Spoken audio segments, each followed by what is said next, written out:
All right, guys. Welcome to this week's episode of Outside the Arena with Mac and Griff. I'm Griffin Senek, joined by my co-host Mac Rommel. Today, a busy week in sports, to say the least. We've had another week of the NBA playoffs go by. I know it's sure been a roller coaster of emotions for those involved, those Knicks fans out there that are watching this. I know it's been a interesting week, to say the least.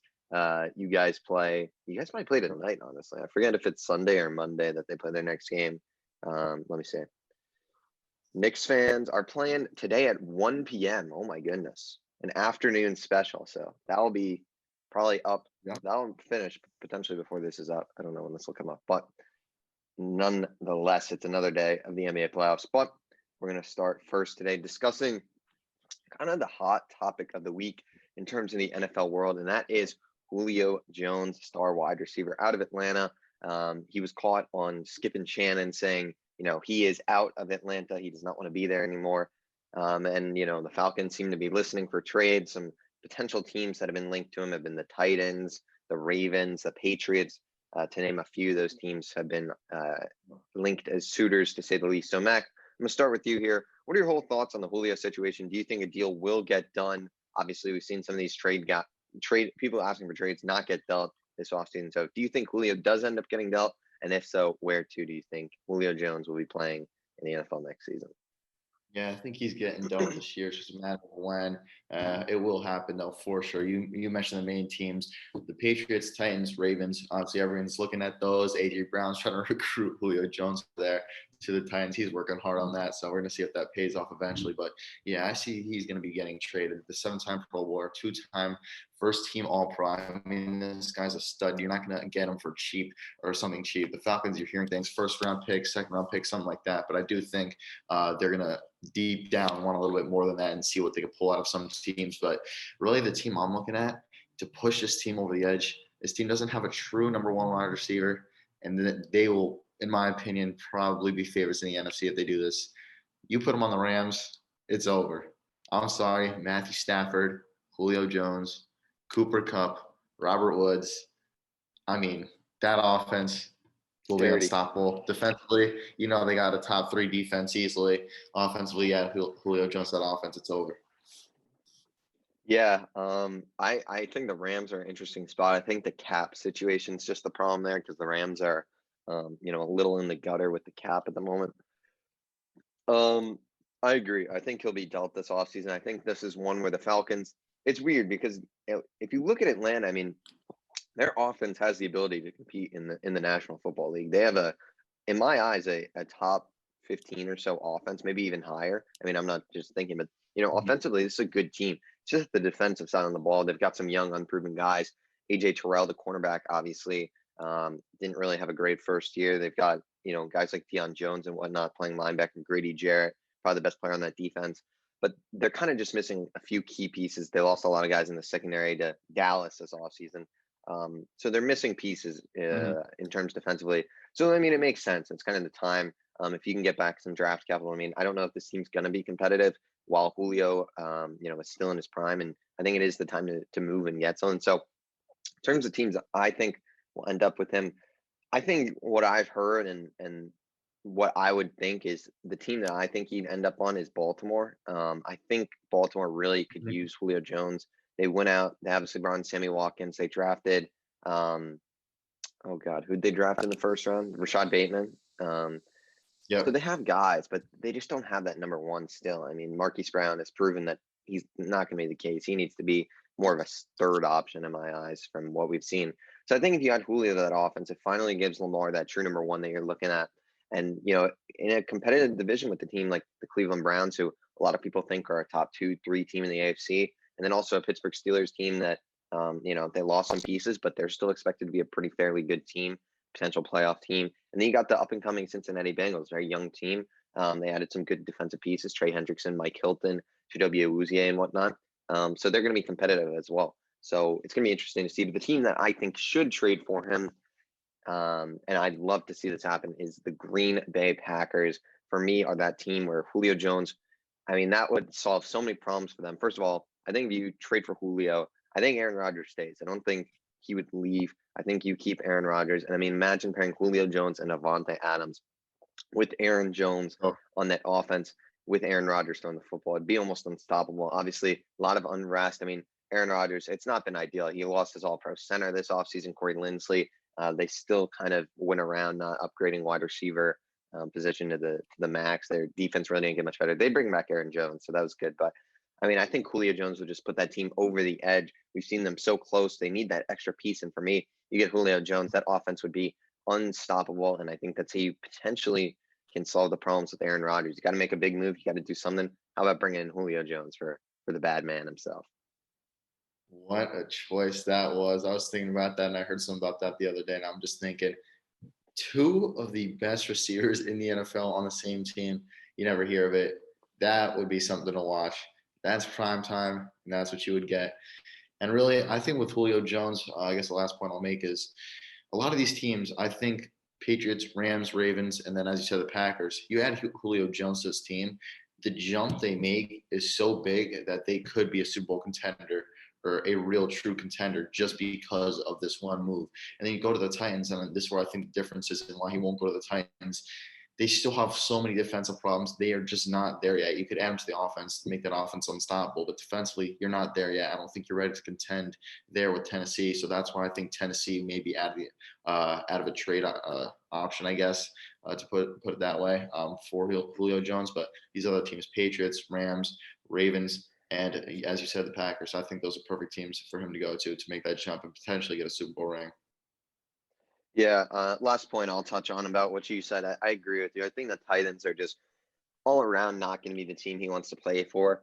First of all, I just don't think they're a Super Bowl contender or have the pieces and ability to be a Super Bowl contender within a few years. I mean, if you look at these past few off seasons for them, some of the players they've lost Jack Conklin, the right tackle. I mean, that's looking now back at it. That's a significant loss. He was great last year for Cleveland. They lost Corey Davis to the Jets this offseason. Obviously, they brought in Clown. He didn't really work out, but he's now gone.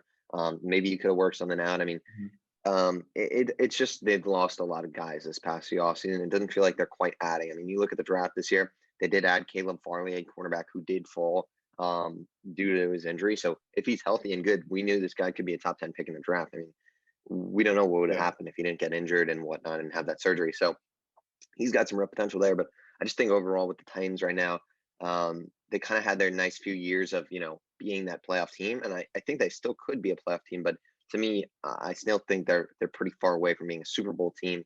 I think we've seen them get exposed against really good teams as well. I mean, if you look at, the Cleveland game last year, just comes to mind right off the bat. They got blown out at home against Cleveland, who's, proven to be a very good team. And that was with a lot of, that's last year's Cleveland Browns team. This year's Cleveland Browns team is expected to be 20 times better potentially. So it's going to be interesting to see. But for me, Tennessee, I agree, it does not make much sense for Julio Jones. Yep, Julio Jones going to be very, very excited to see where he goes. If he stays, I think that'll be the biggest surprise. I mean, you could really see him on any team. Yeah. I do think him staying with Atlanta is going to be the true surprise for Julio Jones this offseason. Yeah, it's been interesting to see. I mean, we've seen, stars like Deshaun Watson, Aaron Rodgers request trades, and so far nothing's happened. Yep. I don't know if it's going to happen. I think Deshaun's staying for sure. But, I mean, that was the beginning of the offseason. I know. That was the whole talk of the podcast. Every week it was like Now Deshaun it's like, Watson, where's he going to end up? And now, now it's because of Deshaun his, Watson. Oh, he's staying. yeah, is he in prison or not at this point is what we're talking about with Deshaun Watson. So that's not good. Hopefully that gets resolved and Deshaun is proven innocent. But besides the point, that will do it for the Julio Jones discussion for this week. We'll be stay tuned because we will keep discussing that on a weekly basis as it proceeds and any more news that comes out. It's a while to go for the NFL season. So we'll see what happens. But moving on to the NBA playoffs, it has been a fantastic first week of basketball. I haven't really watched much basketball, to be honest. I watched some of my Cavs this year, but watching the playoffs, man, it is a different breed. And I have to say, shout out to those Knicks fans. MSG, one of the craziest playoff atmospheres I've ever seen in my life is, those two games at MSG against the Atlanta Hawks. I mean, that place was literally rocking. It was very, I'd heard of, my friends who are Knicks fans were like, oh yeah, MSG will be rocking. I was like, yeah, I'll probably be, going crazy, but not to that extent. I mean, that was crazy. I don't know if you saw MSG and whatnot, but Yeah. it was wild seeing that kind of atmosphere. It sure was. And I don't know if you want to start off with the Knicks then, since we're on that topic. Yeah, let's start Knicks. off with the Knicks. So, yeah, obviously, while recording this, Atlanta is up 2-1, and it really has been Mhm. a pretty dominant series in my eyes from Atlanta. I'm going to pass this to you in a sec, but you look at the Knicks, Julius Randle, RJ Barrett still haven't found their footing in the playoffs yet, Mac. What are your thoughts on this New York Knicks team right now? What they have to do to quite get it going? And because right now, I mean, it looks like Atlanta has just been overall the better team so far in this series.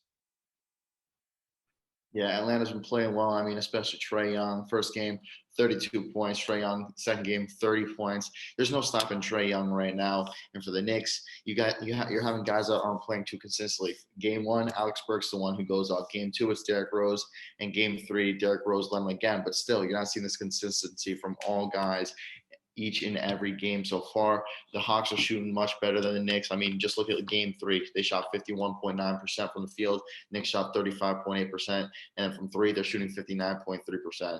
I mean, they're just dominating shooting the ball. They can't stop Trae Young. And the Knicks, you got to get more consistent on offense, and hopefully some of those guys can pan out and start working together all in one in the same game. Yeah, I like what you said about the Hawks. I mean, this is a great shooting team, very underrated shooting team. Like you said, game three, game two wasn't particularly their best game. Guys like Bogdanovich and Gallinari really struggled, but those guys picked it up. I mean, they made 16 threes in game three. So this team, that's what they need to be. And, this team for the New York Knicks right now, it's really been a struggle between RJ Barrett and Julius Randle, like I mentioned when previewing this. I mean, Julius Randle, this is a guy who won most improved player. He is really can be attributed to this team's success. Obviously, Tom Thibodeau has done a incredible job coaching this team, making them a defensive powerhouse, one of the better defensive teams in the league. But Julius Randle has, I mean, fallen asleep in the series. I mean, this guy is shooting subpar every game. I mean, I think he was like 2 for 14 or 2 for 15 in game three or something like that. I mean, game two, the second half, he kind of came alive. But game one, it was a disaster. First half of game two, I mean, he has not had played very good basketball. RJ Barrett, 7 points in game three. I mean, that can't happen. Derrick Rose has really been the only chance and the only guy who has performed for this New York Knicks team. Every game he has gone out there, he has balled. He obviously got the start game three. Elfrid Payton was starting before. Derrick Rose has been the spark for this team, and no one else is doing anything. And it's got to be frustrating for the Knicks and for their fans. The Hawks are a very quality team in this league. I don't know if Knicks fans were overlooking them or whatnot, but with Trae Young, obviously, they're a very good shooting team. They've got great depth. I mean, you got guys like Herter, Gallinari, Lou Will coming off the bench. I mean, that is a great unit right there. But the New York Knicks, in order to right the ship, I mean, this is a good defensive team, but you saw that effort at the first game of game two, first few minutes. That's the kind of effort this team needs to be. I mean, they just looked lazy the other day. They weren't making their shots. So for the Knicks to have a chance in the series, Randall's got to start playing better. Barrett's got to start playing better. Without those two guys, this New York Knicks team has absolutely no chance in my eyes of winning. Game four today would be huge. If they can steal that game, then it's a very competitive series. They go back to the Garden for game five, which I think favors them. But if they lose today going down 3-1, I just don't see them winning three in a row against this Atlanta Hawks team the way they're playing.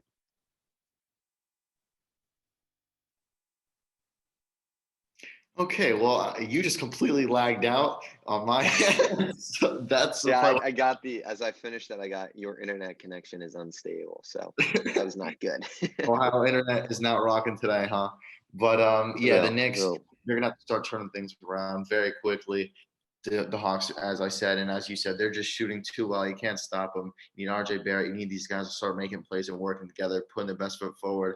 I mean, in game two, like you said, they were putting in the effort. They were able to out rebound, and they were able to prevent shots, especially. And that's what we've been talking about. The Hawks are able to shoot in game two. They're able to prevent them from shooting compared to the first game and, of course, game three. So you're able to stop them from shooting and limit those shots, and then, of course, out rebound the Hawks. I think the Knicks are in a good position to succeed, but right now it's not looking too good for the Knicks. Yeah, completely agree with that. Hopefully, the viewers at home heard what I had to say. I think it should be good, but if not, well, that's unfortunate. I'll have to watch that one back when editing and see if it recorded or whatnot. All Hey, right. So with if not, that, you're just supposed to send it. Let's make them translate them for themselves. That's it. yeah, exactly. Make them interpret it. All right. With that, we can move on. We'll go to one of the blowout series so far, and that has been the Philadelphia 76ers and the Washington Wizards. Honestly, the biggest Yep. headline of this story was, that fan dumping popcorn on Russell Westbrook.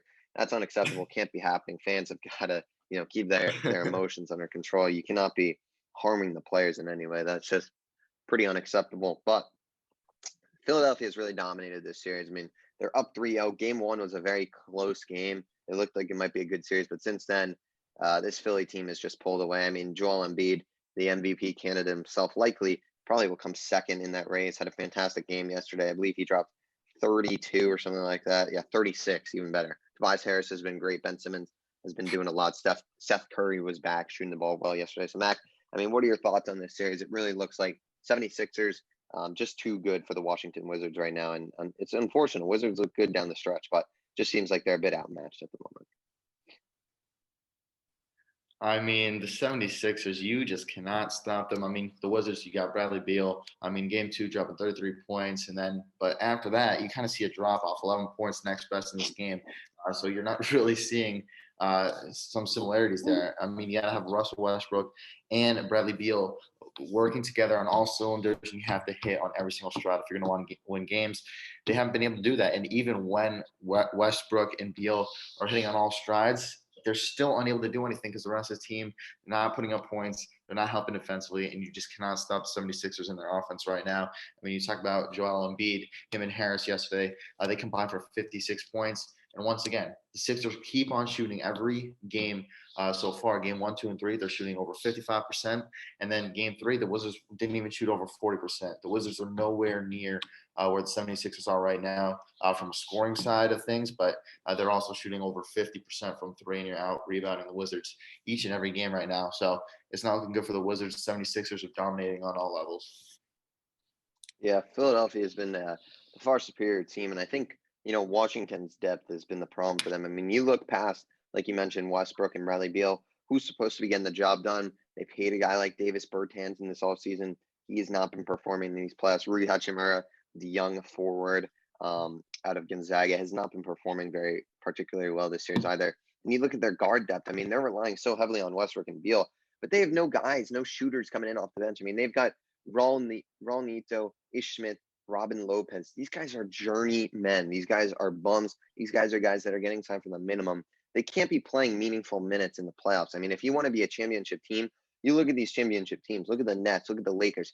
They do not have Raul Neto or Ish Smith getting 20 minutes in a game in the playoffs when it's a meaningful game. That just doesn't happen, and that can't happen for this Washington team. Look in the offseason. I understand a lot of your money's allocated to those two stars, Westbrook and Beal, but through the draft, through trade, through free agency, you got to go out and get some depth pieces because right now, I mean, this team, they have the top level talent, but that next tier, it's non-existent. They have no bench. It's just an embarrassment for these guys coming off the bench. I mean, these guys are journeymen. They're guys on the minimum. You can't be having these kind of guys here playing in a series against the 76ers, the 1 seed. You can't expect to win games when those guys are playing 20 minutes. So that's kind of my take on that. Westbrook and Beal, if they have a good supporting cast, this team could be very good. But with the journeyman on this ball club, absolutely not. Yeah, no, I was Beal and Westbrook. I mean, as you said, they're allocating a lot of their money to those two top guys. But even when they're hitting on all cylinders, they're playing great. They're still not able to win these games, and that's the problem here. They thought they found something by getting this duo that's going to be electric. They're going to put up points. They're going to be able to help your defense and just help your team overall, and they're doing that. But aside from that, you have no help with the other three guys, nothing at all, and you're not going to win games from just two players. It's a team sport, and you have to have all 5 players playing well if you want to win some games. Yeah, I mean, it's really hard. I mean, we've only seen it with like LeBron that I can remember with that, some of those Cavs teams where he's had a bad supporting cast, but even then he's had guys who are like decent on the team at least, like guys that you can at least look to for Yeah. shots. I mean, these Westbrook and Beal are just like they're just struggling right now. So it'll be interesting to see what happens, but I believe they will be getting swept in game 4, Yeah. whenever that is. So we'll move on to an actual sweep in this series, which was the Milwaukee Bucks and the Miami Heat, a Miami Heat team that a lot of people said coming in was going to be a real challenge for the Bucks. Well, it looks like they are just a bubble team, a fraud in the bubble. Everyone's getting on them for that. But I mean, you look at the Heat. Jimmy Butler really didn't have the series people were expecting. Same with Bam Adebayo. He played good, but not great. I mean, this team, we're even looking at some guys for the Miami Heat right now, like Tyler Harrow, Duncan Robinson. I mean, these guys are young guys, but they're just not performing. Duncan Robinson did play good in game one, but Yeah. Tyler Harrow has just not been. He's kind of been atrocious, really. It seems like he's a product of the bubble, a guy who can't produce out of it. Weirdly enough, so Mac, obviously, you look at the Bucks: Giannis, Chris Middleton, Drew Holiday. His team has been told they can't get it done in the playoffs. They sweep the Miami Heat. They look really good right now. Obviously, on pace to play a Brooklyn Nets team second round. What did you like from the Milwaukee Bucks? And on the flip side, Miami Heat, what went wrong for them? I mean, the Milwaukee Bucks. I mean, I don't remember if it was this team or who was saying what. I think Giannis was saying something about losing or something along those lines. I don't remember if it Giannis was said, to the like, Heat.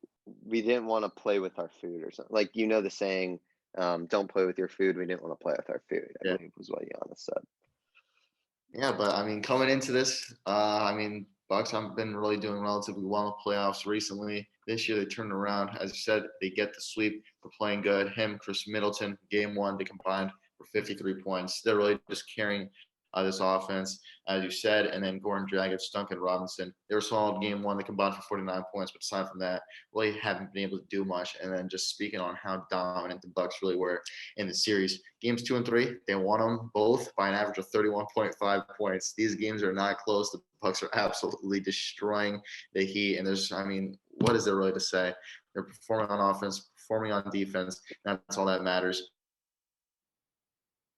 They came out in the last game and they came back from 12-point deficit. That's all you got to see for the Bucks. They're getting it done either way, and they destroyed the Heat. Yeah, Milwaukee really impressed me this series. I mean, this was a team that I wasn't sure of coming in. The Drew Holiday move was interesting in the offseason, but it looks like it's a great move. I mean, this team, they've got great players. I mean, obviously, Dante DiVincenzo is a huge loss for them. He's going to be out for the playoffs. That's a guy you don't want to miss. He has been a huge piece for them, a starter, a great shooter and whatnot. That's going to be a piece they miss. But in terms of the rest of these guys, I mean, you got guys like Brook Lopez in the finale dropping 25 points. I mean, that's pretty funny. I mean, their depth is all right, but they've got some, decent guys. PJ Tucker, Bryn Forbes, Bobby Portis. I kind of like those guys off the bench. But when you got that big star power at the top, it's a really good team, and they're very good defensively. They're well coached by Mike Budenholzer. So this is a good team. I expect them to go far, and I think this was a huge statement for them to say, hey, we lost these guys in the bubble last year, but we're the real team. We're the better team. We improved in the offseason. We kept working, and now we're here. And I think a series between them and the Brooklyn Nets is going to be fascinating. And I think with that, we can jump right into this Brooklyn Nets series. They lost game 3 to the Boston Celtics. The Nets, heavy favorites right now for this league title. Losing game 3 to a Celtics team without Jaylen Brown, without a lot of their star players. I mean, you look at the box score, Jason Tatum, this guy's ridiculous. 50 points, 7 assists, 6 rebounds. No answer whatsoever on Brooklyn's end for him. And Brooklyn, you look at, some of these guys. James Harden dropped 41 points. Kevin Durant dropped 39 points. I mean, it was ridiculous. But outside of those two and Kyrie, really not much scoring from any of these other guys. Joe Harris, I think they could have used a little bigger performance. What were your thoughts on game 3 of Nets Celtics, but also the series as a whole right now, where Brooklyn stands in terms of, should they still be considering the favorites to win the title? Nets, they're so good offensively. I mean, I think there's no doubt. You're looking at how they're putting up points in the playoffs against the Celtics right now. Game 1, 104 points, but right when you get to game 2, it jumps up 130. Game 3, 119. You're able to score points. It's just defensively. Some games you're going to struggle, and you saw that this game, as you said. Jason Tatum went off. He dropped 50. Like you said, Durant and Harden, they combined for 80, but still defensively, you could not stop Jason Tatum. But when you're combining for 80, you're going to put up points, and that's what you're kind of hoping to win. We're speaking with some NFL teams. Well, when you're talking about some NFL teams, they're so offensive loaded. You're going to try and win games because of your offense, and that's what the Nets are trying to do right now in the NBA. And it's been working. I mean, sometimes you're going to have a fluke game, in my opinion, and that's kind of what game 3 was for me. So I'm not really too worried about it. I think the Nets are still going to go far. I think they're just going to have one or two of these games every now and then where they are going to lose because their defense is not up to par. But in this game 3, both teams made 16 threes, but the Celtics, they were able to win this game because they made 7 more from the field. Nets shot a little bit better from the free throw line, but just overall right now, Celtics are in game 3, able to shoot better from the field. But really, for me, I'm not worried about the Nets. They're just kind of a fluke game here and there. They're going to lose. Yeah, I think with the nature of the Nets, a perfect playoffs was unrealistic. I think this team will have those games where they struggle and lose a game here and there, but overall, this team, I'm not worried about them whatsoever. I mean, you look at their star players, Turan and Harden are dropping 80 combined. I mean, that's just absurd. James Harden, 10 assists and 7 rebounds to add. I mean, he has just been incredible. I mean, he blows my mind every time he plays. I think the problem and the reason they lost here was just the supporting cast did not produce to the level they probably needed to. You look at Joe Harris, Blake Griffin, Shamet, Claxton, Bruce Brown, Tyler Johnson. These are the other 6 or so guys that were playing, and they only combined for what, like 12, um, 21, 23 points. I mean, that's outside of the big three, you probably need more bench points. I mean, you look at the bench points for the Celtics. Um, I mean, they just have more consistency. I mean, you look at Fournier, Tristan Thompson; those guys are putting up points. Marcus Smart put up 23. I mean, they were just a little more all-around balanced. So, I think with this one, Jason Tatum had one of those games, and they had no answer for him. He just couldn't. He didn't miss a shot really. So, I think for Brooklyn, it was more just Tatum going off. I think defensively, I'm a little worried though for Brooklyn when they face some of those high-powered offenses and good teams like the Bucks and the Sixers per se. I think it can be a challenge for them. Defensively, they're definitely not the best team, but they can go, shot for shot against anyone in this league offensively. So it'll be interesting to see. But I agree with you. I'm not too worried about Brooklyn.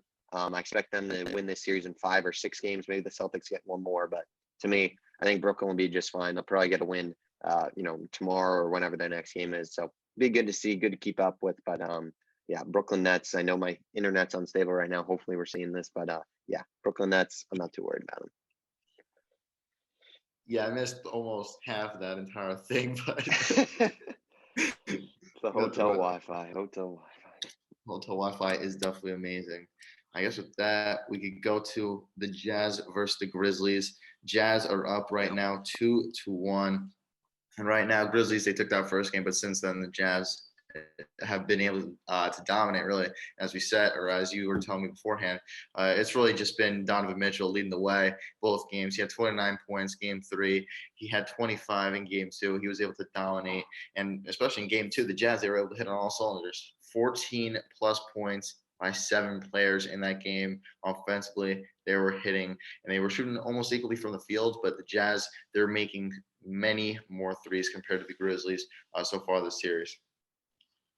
Yeah, I think you look at the Utah Jazz, and they're just the better team right now. They're a very deep team. I mean, you look at game one, Donovan Mitchell was still out, and the Grizzlies took advantage of that. They won, but when Donovan Mitchell's been in there, I mean, you look at game two, John Morant dropped what, like 47 or so points, something along those lines, and the Jazz still won by 12 points and whatnot. So I think it just shows this depth of this Jazz team. They're really deep. I mean, you've got 2 6 Man of the year candidates, the 6 Man of the year, Jordan Clarkson and Joe Ingles as well. I mean, their starting lineup, Conley has been fantastic this year.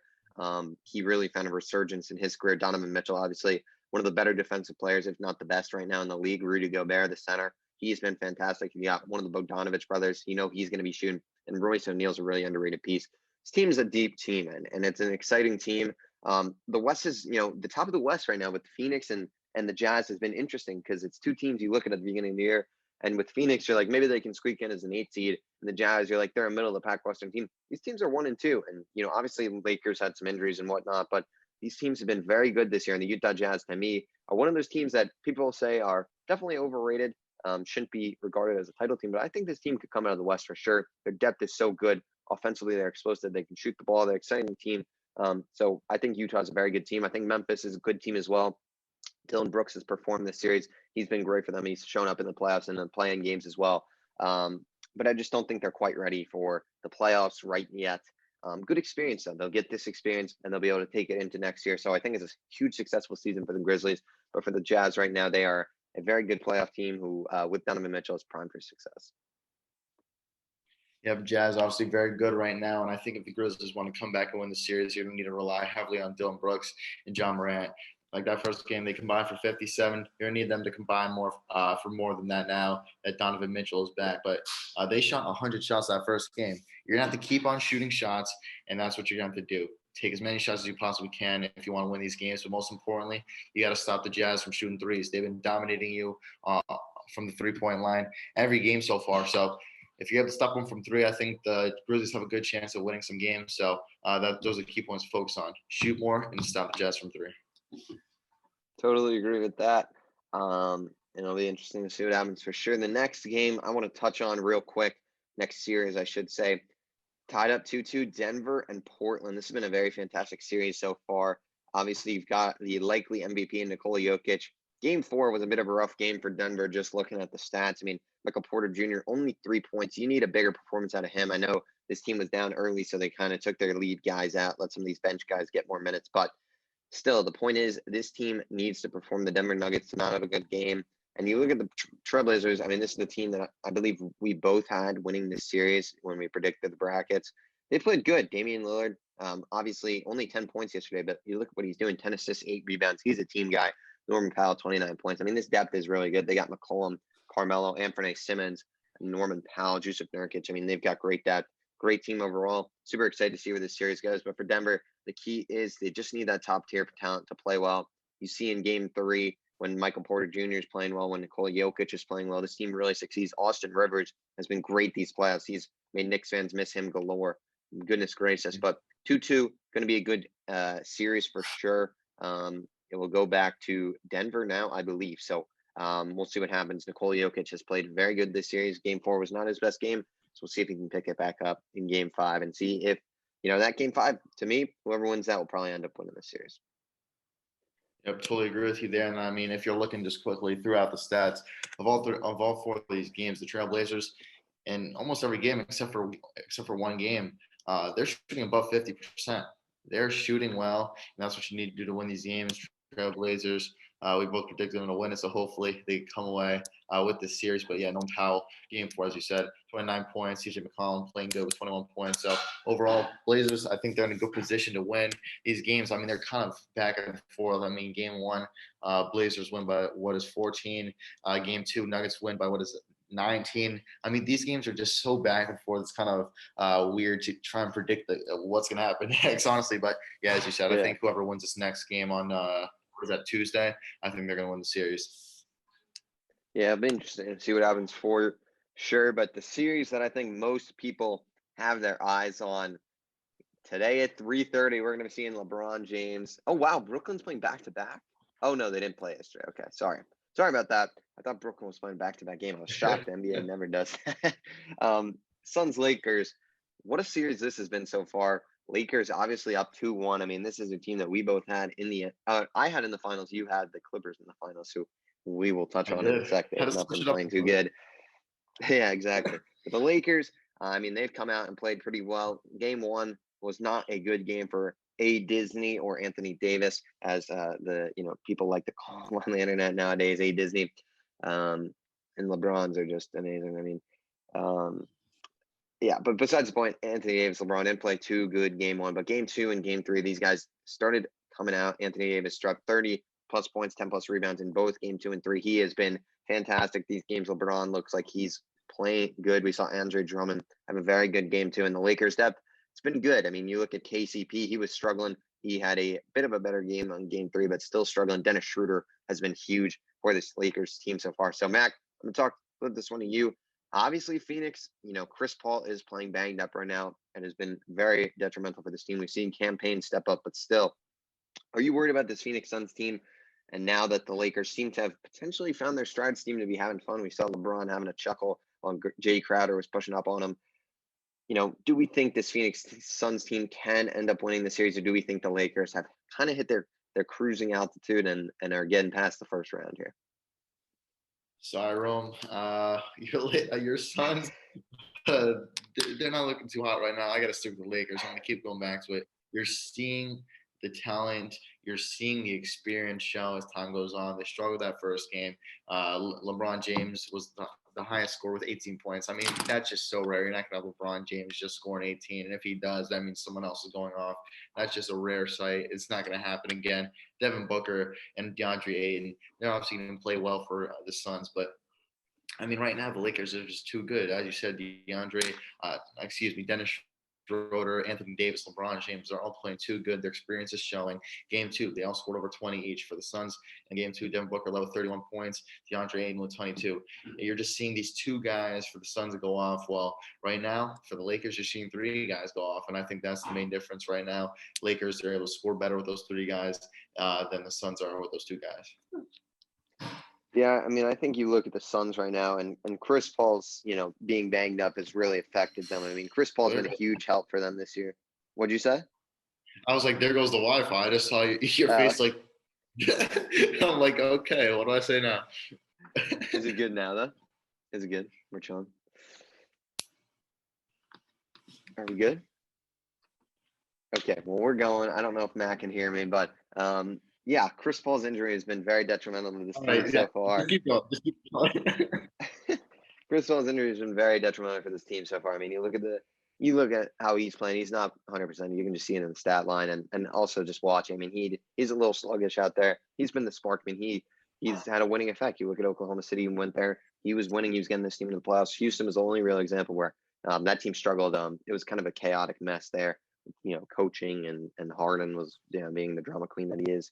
But Phoenix, they're gonna have to battle back. They're gonna have to, Chris Paul's gonna have to start producing a bit more. DeAndre Ayton and Devin Booker, we got to see bigger games. Devin Booker only scored, I believe, like 19 points game 3. He's got to be putting up like 30 points to really compete with this Lakers team. It's a good Lakers team, and they look like they're healthy and hitting their stride, which is what exactly need to happen for them to have success. So Los Angeles Lakers looks like they're in a good spot. Looks like Matt can hear me as well, so that's good. So Lakers, looking good. I'm gonna keep rolling with my Lakers here, or not my Lakers, but LeBron, the GOAT. I'll keep rolling with him in this series. The Lakers, yes. The Lakers. And I guess we should go over to the other LA team that's not doing me so good right now. I mean, they're down 2-1 to the Dallas Mavericks. So let me pull up the scores of the games real quick. Mavs won first game by 10 points. They won second game by 6. Excuse me. The Clippers. What was this, Friday? So 2 days ago on Friday they came back. They won by 10 points. And I mean, you're being led the way by Kawhi Leonard. I mean, he's obviously going to be the starter team. Marcus Morris, Paul George. You have all these guys that are going to be able to get points. But for the Mavs, Luka Doncic. Oh my God. He is just too good. Drops 44 in a game they lose. There's no stopping him right now. The Dallas Mavericks are super good, but Clippers, I do think, have more overall talent. They're going to be able to pull this series out overall. I don't think they are. I mean, the Clippers are kind of a mess in my eyes. This team is. What'd you say? Watch the comeback. Don't doubt my bracket. I'm doubting it. I mean, this Luka Doncic has been fantastic this series. I mean, you look at Game 2, 39 points. I mean, I'm just flipping through the scores. Game 1, he's had 31 and a triple-double. And Game 3, even in a loss, I mean, he's putting up, 44, 9, and 9. I mean, Luka Doncic is unreal. No answer whatsoever for him on the Clippers end. And I mean, I'm just looking at the Clippers, and they've just had some questionable decisions that are just kind of showing. I mean, they paid Luke Kennard $64 million. He hasn't played a minute in the playoffs. Marcus Morris has done absolutely nothing. They paid him like $40+ million. Patrick Beverly, they gave $39 million. He has no answer whatsoever for Luka Doncic. I mean, it just seems like this team has just poorly spent the money. Ty Lue has not seemed like he knows exactly what he's doing on the coaching side. Pandemic P, playoff P, whatever you want to call him, he has not been fantastic as well. He had a good Game 3, but Paul George has got to be figuring out how to play in these playoffs. I mean, it's year in, year out with this guy just choking and not having any, success in the playoffs. He had a good Game 3. See if he can keep that going. Kawhi Leonard was not looking good until Game 3 either, really, but he stepped it up, and that's the guy you need. I mean, Kawhi Leonard at one point after that Raptors title was looked at as the best player in the league. And we've just seen that completely fall off. I don't even think people would consider him in the top 5 anymore. It's just been kind of a weird thing with him, with his load management, and it's just not level of success. It's been weird, but the Clippers right now, I mean, they've really got to get it going. Luka Doncic, he's going to be coming in and dropping 30+ on you today at 9:30. So who will show up for the Clippers? Can this team get better defensively? And can they have an answer for Doncic? If they can find an answer to Doncic, they'll probably end up winning the series. But to me, if Luka Doncic keeps going off like this, I mean, it's just going to be a nightmarish series for the Los Angeles Clippers. And even if they win the series, I can't see them getting past the next round even too. So I think it's not looking good right now for the Clips. It may not be looking good right now, but my bracket says otherwise. We're rolling up to the end. let's see what happens tonight, and if they can keep things rolling, hopefully from this one win from Friday. Yep, it'll be interesting to see what happens for sure. We'll be sure to keep covering the NBA playoffs week in and week out. So make sure next week we'll be right back here talking about NBA and everything that's going on in the playoffs. We'll be doing this all throughout the finals. So it's gonna be really exciting. Maybe even throwing some baseball next week. My Mets, big win over the Atlanta Braves last night, 5/500 in first place. It feels good being in first place. I'll tell you that. I know the Yankee fans haven't felt that this year, but the New York Mets, man, it feels good to be in first. Oh man. Oh man, hopefully my New York team will flip things around, get things going. We'll see. But I guess with that, you know what? Let's hope the Yankees have a good week, and we're gonna start talking about the Yankees instead of the Mets next week, and that'll We'll be talk it. about some baseball next week for sure. We'll throw some baseball into the mix. But yeah, I guess with that, thank you all for watching. As always, it was a pleasure. Please make sure to like, comment, and subscribe, not only on this channel, but on our other channel, OTA Clips, where we post shorter clip-like episodes. I haven't done anything since March Madness, but hopefully we'll do things soon. If you We want just need some breaking news. It's been a slowish week. If Julio gets traded, we'll make sure to post an OTA Clips for that. Yep. And if you want to be able to come on, reach out to us on Instagram. That's the best and easiest way to reach out to us. My Instagram is mac.ramo. Griffin's Instagram is Griffin Sack. And our podcast Instagram is Outside the Arena Podcast. So as I said, feel free to DM us, reach out to us there if you want to come on OTA Clips and talk. But as always, stay safe, and we'll see you all next week.